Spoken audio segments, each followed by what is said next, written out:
두려움과 죄책감에 사로잡힌 인생, 두려움과 죄책감에 사로잡힌 인생이라는 제목으로 하나님의 말씀을 증거하도록 하겠습니다. 사랑하는 성도 여러분, 두려움이 뭡니까? 두려움은요, 사람 꼼짝 못하게 만들어요. 두려움은요, 마비시켜버려요. 너무 두려우면요, 막 마비가 돼요. 몸도 마비가 되고, 마음도 마비가 되고, 생각까지도 마비가 되어버려요. 그래서 실수하게 만들고, 그 실수로 말미암아 한평생 죄책감을 가지고 살아가게 만듭니다. 그러므로 저와 성도님들은 이 땅에서 두려움을 이겨야 돼요. 두려움이 없이 살 수는 없으니까. 항상 우리 속에, 우리 주위에 두려움이 있어요. 그래서 두려움을 이기며 살아야 합니다. 특히 두려움이 생기면요, 자기 실력 발휘를 못해요. 아무리 믿음 좋은 사람도 두려움이 딱 그 마음에 사로잡아 버리면 믿음대로 살지 못합니다. 두려움으로 일을 해보세요. 벌벌벌 떠면서 일을 해보세요. 그게 잘 됩니까? 안 돼요. 두려움이 생기는 순간 사람은 무기력해집니다. 반대로 두려움이 있지만 두려움을 이기면은 두려움 없이 일을 하게 되면 120%의 능력을 발휘해요. 자기 실력보다 더 탁월한 능력을 발휘합니다. 그래서 질 수밖에 없는 시합도, 경기도 이기는 거예요. 이깁니다. 옛날에 부산 구덕축구 경기장, 지금 구덕장에 있는, 지금 그 축구를 하는지 모르겠어요. 옛날엔 했었어요. 제가 고등학교 다닐 때는. 그때 구덕축구 경기장에서 고등학교, 대학 축구 시합이 있었어요. 제가 본 적이 있습니다. 아마 제가 응원을 간 것 같아요. 예전에는 그랬거든요. 학교가 축구하면 학생들이 다 몰려가지고 응원을 했거든요. 응원을 한 것 같아요. 그런데 우리 학교가 하기 전에 먼저 앞에 있는 학교가 먼저 했어요. 그래서 우리가 옆에서 관중석에서 지켜봤는데, 그때나 지금이나 고등학교 축구 경기장은 관중이 별로 없거든요. 근데 이 한 고등학교는 이름도 잘 모르겠어요. 모든 면에서 상대방 고등학교보다는 모든 것이 떨어져요. 경기를 안 해도 졌다. 경기를 해보지 않아도 이 팀은 질 수밖에 없다. 그런 생각을 하게 만듭니다. 반대로 상대편의 고등학교는요, 이름만 들어도 아는 충북 광어입니다. 이름만 들어도 우리가 다 알아요. 그 고등학교 이름. 그래서 시합도 하기 전에 의욕을 상실해버렸어요. 이 시합은 질 수밖에 없다고 패배의식에 사로잡혔어요. 전반전이 끝났습니다. 아니라 다를까 2대0. 2대0으로 졌어요. 그러자 감독님이 화가 머리끝까지 쏟았어요. 후반전이 시작하기 전에 잠시 쉬는 시간이 있거든요. 선수들을 다 밖으로 데리고 나가서 전부 다 엎드려 맞춰. 전부 다 엎드려 맞췄어. 야구방망이를 가져와서 엉덩이를 치는 거예요. 그러면서 감독님이 소리칩니다. 이 겁쟁이들아, 너희들은 축구할 자격도 없어 하면서 엉덩이를 퍽 때리는 거예요. 그리고 후반전이 시작됐어요. 이야, 이 선수들의 눈빛이 달라졌어요. 독을 품었어요. 독을. 상대 선수에 대한 두려움은 완전히 사라졌어요. 결과가 어떻게 되었는지 압니까? 2대0으로 치고 있다가 후반전에 3골을 연달아 넣어버렸어요. 3대2로 역전승을 거두었어요. 사랑하는 성도 여러분, 우리가 시합이든 모든 일에 보면 이기려고 하면 실력이 있어야 되거든요. 실력이 없이는 못 이겨요. 그런데 실력보다 중요한 게 뭐냐면 상대방에 대한 두려움, 공포심이 없어야 돼요. 두려움을 이겨야 돼요. 그래서 유명한 축구 감독님이 항상 하는 말이 있죠. 감독님들이 항상 하더라고요. 축구공은 둥글다. 축구공은 둥글대요. 왜냐? 축구공이 딱 둥그니까 어디로 굴러갈지 알 수가 없대요. 오른쪽으로 굴러갈지 왼쪽으로 굴러갈지 알 수가 없어요. 이처럼 축구 경기도 우리가 볼 때는 이 팀이 이길 것 같고 저 팀이 질 것 같지만 축구는 알 수가 없대요. 일단 시작하고 하면 엉뚱한 결과가 나오는 경우가 있어요. 그래서 축구공은 둥글다는 속담 아닌 말이 격언식으로 이 축구에는 있더라고요. 우리나라가 독일을 이길 수 있습니까? 독일. 모든 사람들이 우리나라는 독일을 이길 수 없다고 생각을 해요. 그런데 우리나라가 그것도 월드컵에서 독일을 이겼다는 사실을 알고 있습니까? 실력으로나 모든 면에서 독일보다 뒤떨어집니다. 그런데 이겼어요. 운이 좋아서 이겼을까요? 물론 그럴 수 있겠지만 솔직히 말해서 독일을 운이 좋아서 이길 수 있습니까? 운이 좋다고 이길 수 있어요? 아니요. 이길 수 없어요. 실력이나 모든 면에서 독일이 우수합니다. 그런데 우리나라 국가대표가 독일과의 경기에서 이겼어요. 우리나라 국가대표가 전반전은 그냥 0대 0이었어요. 전반전은 0대 0이었어요. 근데 후반전에 들어서면서 독일 선수들은 지쳐가고 있고 우리나라 선수들은 오히려 더 야생마처럼 뛰어다니는 겁니다. 그래서 지쳐있는 독일 선수들을 몰아붙였어요. 결국 2대 0으로 우리나라가 독일을 이겼어요. 세계가 발칵 뒤집혀졌죠. 바로 모스크바 월드컵 때였습니다. 모스크바 월드컵. 그러므로 두려움을 이기면 이길 수 없는 경기도 이길 수 있어요. 두려움이 없으면 우리 삶 가운데 불가능도 가능케 하는 기적을 만들어낼 수 있다는 거죠. 사랑하는 성도 여러분, 우리가 잘 아는 은행, 밖에 나가면 수많은 은행들이 있죠. 은행도 망하는 것은 한순간이라는 사실을 알고 있습니까? 만약에 어느 은행에 전국적으로 이런 소문이 나요. 이 은행 망한다. 전국적으로 이런 소문이 퍼진다고 생각하고 또 방송국 실수로 9시 뉴스에 아무개은행이 지금 부도일보 직전이다. 이런 뉴스가 실수로 나왔으면 그 순간요 그 은행은 부도납니다. 왜 그럴까요? 그 소식을 들은 국민들은 가만히 있습니까? 부도난다는데 망한다는데 확실하지 않지요. 정확하지 않아요. 그러나 국민들의 마음속에는 어떻습니까? 불안하잖아요. 빨리 그 은행에 있는 돈을 빼가지고 안전한 은행으로 옮겨야 돼요. 그래서 두려움을 느낀 국민들은요 일제히 그 은행의 예금을 다 찾아가 버리죠. 은행이라고 해서 돈이 흘러 넘치는 줄 압니까? 아니에요. 가지고 있던 현금이 바닥나죠. 결국 은행도 어떻게 돼요? 부도나요. 은행도 망해요. 왜 이런 일이 생깁니까? 잘못된 소문, 실수. 그래서 사람들이 공포, 두려움 속에 사로잡히면 빨리 안전한 곳으로 도망가고 싶은 마음이 생기는 거예요. 그래서 어떻게 해요? 그 은행이 부도가 나든 안 나든 그건 중요하지 않아요. 불안하니까 빨리 돈을 찾아가지고 안전한 은행에 그 돈을 옮겨 놓는 거죠. 그러므로 두려움이라는 것은 공포가요 우리 삶 가운데 얼마나 많은 영향력을 끼치는지를 우리가 생각해야 돼요. 두려움을 이기면 축구 시합도 이길 수 있고,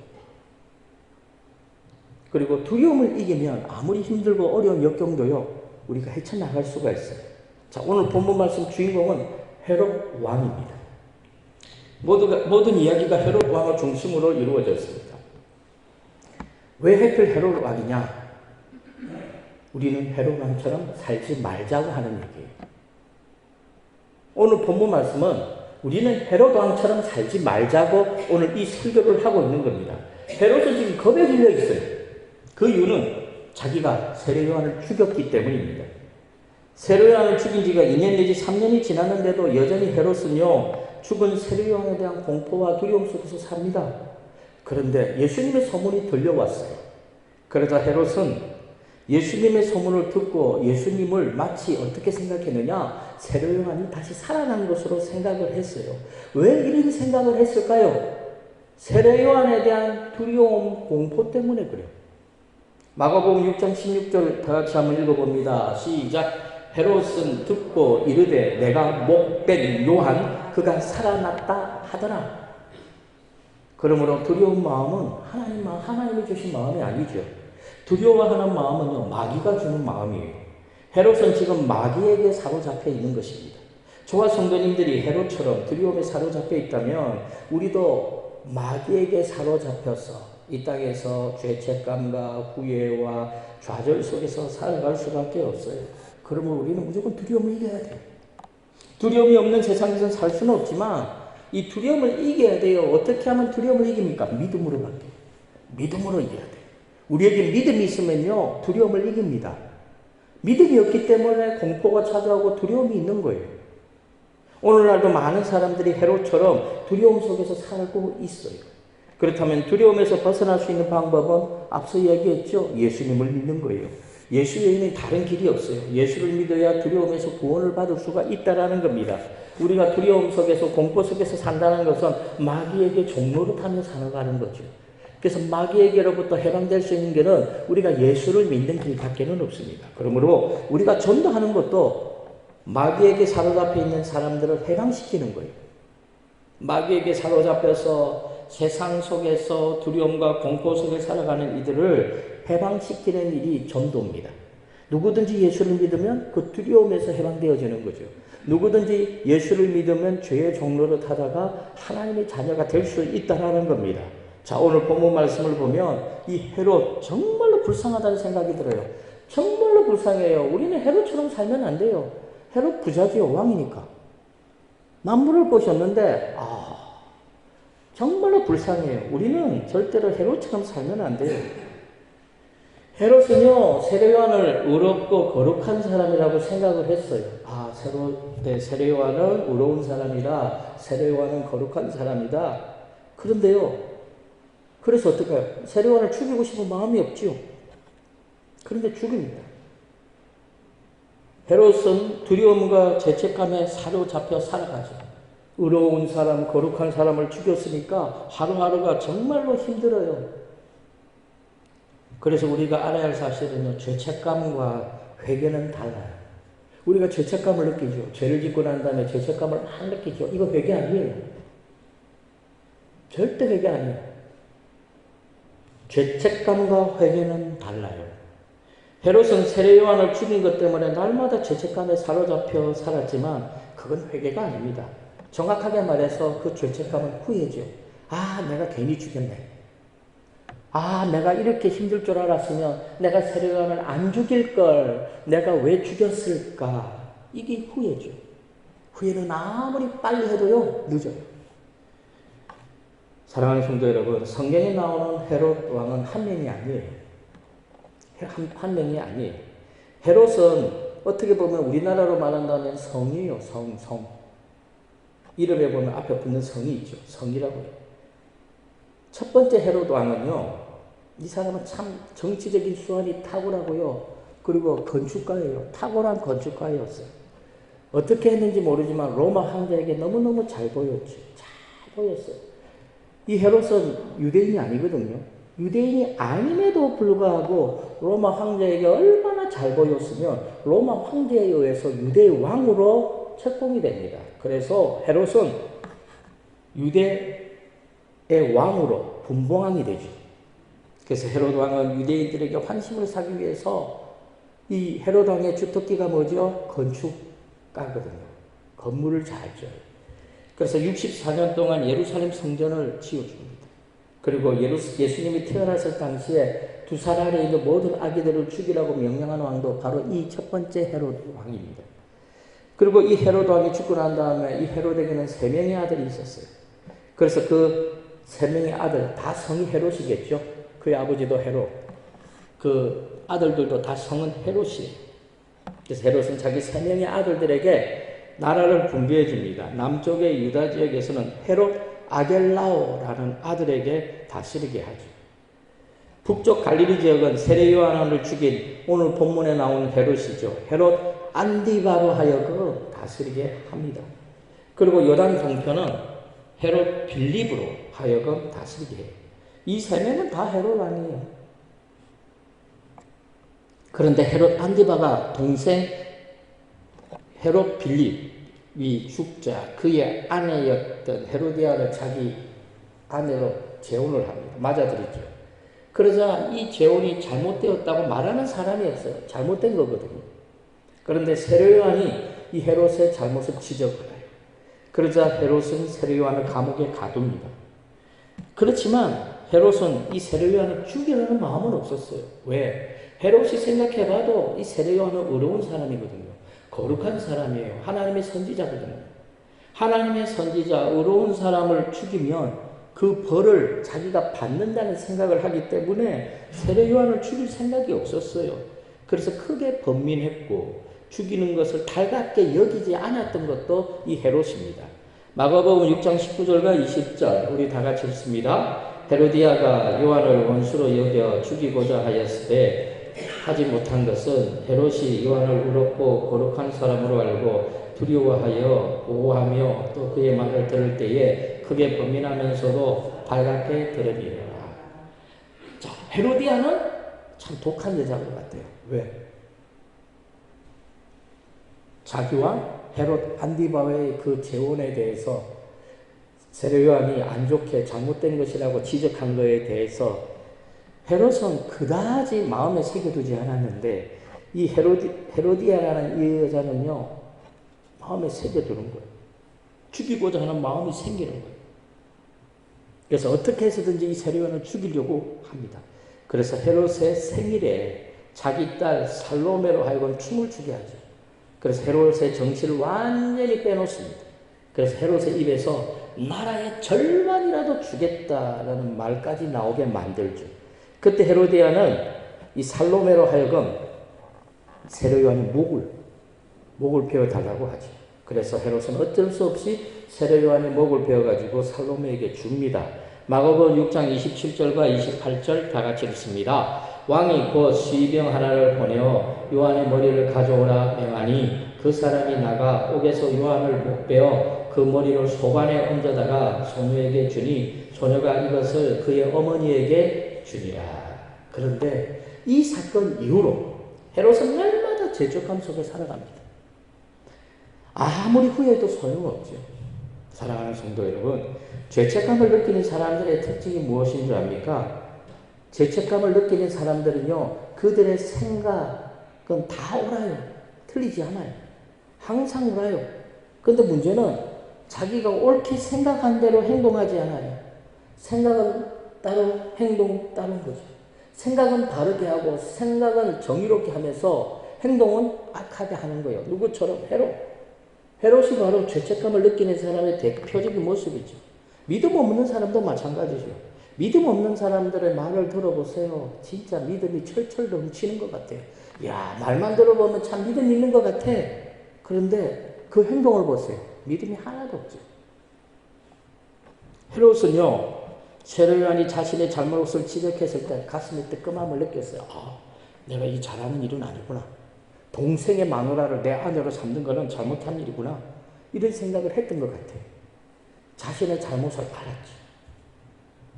그래서 세례요한이 의로운 사람이고 거룩한 사람이라는 사실도 알았어요. 그래서 세례요한을 죽이려는 생각은 없었어요. 아마도 감옥에 잠시 가두었다가 좀 시간이 지나면 풀어줄 생각도 한 것 같아요. 그런데 끝까지 그렇게 그 자신의 생각, 자기 주관을 지켜나가지 못해요. 자신의 의지대로 살지 못하죠. 바로 죄책감에 살고 있는 사람들의 공통적인 특징이에요. 그래서 세례요한을 죽여놓고, 아니 죽여놓았으면 그걸로 그냥 잊어버리면 될 건데 죽여놓고는 또 그 마음의 가책을 느끼는 거죠. 왜? 이 죄책감을 느끼는 사람은요, 생각과 마음은요 올바르다니까요. 그들의 생각과 그들의 마음은 올바라요. 그런데 행동이 나쁜 거예요. 오늘날 이런 사람이 얼마나 많은 줄 압니까? 그래, 이렇게 해야지. 내가 말씀대로 살아야지. 이렇게 해야지. 그런데 정작 그렇게 못 살아요. 이런 사람들이 후회하죠. 죄책감을 느끼며 살죠. 바로 헤롯이 그래요.